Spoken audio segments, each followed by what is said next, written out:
ബഹുമാനിയനായ കോൺഗ്രസിന്റെ പ്രതിനിധി പറഞ്ഞത് എന്താണ്? ഞങ്ങൾക്ക് ഈ കാര്യത്തിൽ സ്റ്റാൻഡ് ഉണ്ട്. അത് കമ്മ്യൂണിസ്റ്റ് പാർട്ടികളെ പോലെയല്ല.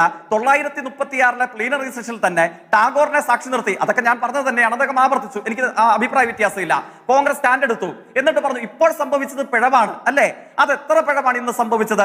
പ്രേക്ഷകരായിട്ടുള്ള കോൺഗ്രസ്സുകാരടക്കമുള്ള വിവേകവും ബുദ്ധിയുള്ള ആളുകൾ മനസ്സിലാക്കണമല്ലോ. ഇന്ന് മാത്രം സംഭവിച്ച പിഴവ് എത്രയാണ്?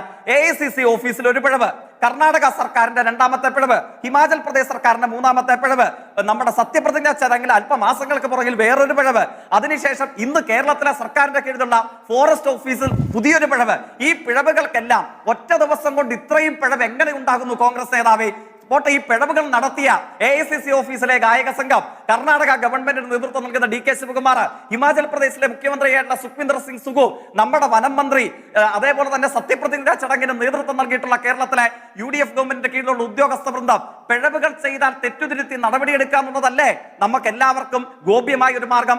ആ പിഴവ് തിരുത്തൽ സമീപനം അങ്ങ് സ്വീകരിക്കുമോ? എന്നിട്ട് ഇക്കാര്യത്തിൽ കോൺഗ്രസിന്റെ പൊള്ളത്തരം തുറന്നു കാണിക്കാൻ ശ്രമിക്കുമ്പോൾ അങ്ങ് പറയുകയാണ് നിങ്ങൾ കോൺഗ്രസിനെ വിമർശിക്കല്ലേ, വിമർശിച്ചാൽ നിങ്ങൾ BJP ആകും. എന്റെ പൊന്നു ബഹുമാനിയായ കോൺഗ്രസ് നേതാവേ, കാലം എത്രയായി, വെള്ളം എത്ര ഒഴുകിപ്പോയി. നിങ്ങളെ വിമർശിച്ചാൽ നിങ്ങൾ BJP ആക്കുവോ? അതൊക്കെ കയ്യിൽ വെച്ചാൽ മതി. മുഖ്യമന്ത്രി പറഞ്ഞത് ഒരു പച്ചക്കള്ളമാണ്, ഒരു പരമമായ നുണയാണ്.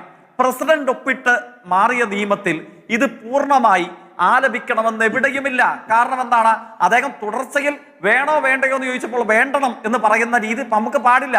വേണോ വേണ്ടയോ എന്ന് ചോദിച്ചാൽ നിയമപരമായി പൂർണ്ണമായി പാടേണ്ടതുണ്ടോ? പാടേണ്ടതില്ല. കാരണം എന്താണ്?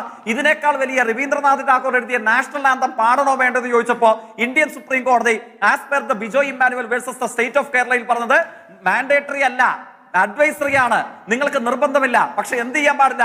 ഡോണ്ട് ഡിസ്റെസ്പെക്ട്, ഇന്ററപ്റ്റ് ചെയ്യാൻ പാടില്ല, ബഹുമാനക്കുറവ് കാണിക്കാൻ പാടില്ല. അത്രയേ ഉള്ളൂ. ഈ ജനഗണമനയേക്കാൾ വലിയൊരു ഗീതവും എന്തായാലും 947 മുതൽ 2026 വരെയുള്ള 80 വർഷക്കാലത്തിനിടയിൽ ഇന്ത്യയിലില്ല. അത്രയും പറയാനുള്ള വിവേകവും ബുദ്ധിയും പരിമിതമായ തോതിൽ എനിക്കുണ്ട്. അതുകൊണ്ട് മുഖ്യമന്ത്രി പറഞ്ഞത് ഒരു പച്ചക്കള്ളമാണ്, പൂർണ്ണമായി പാടണമെന്ന് എവിടെയുമില്ല.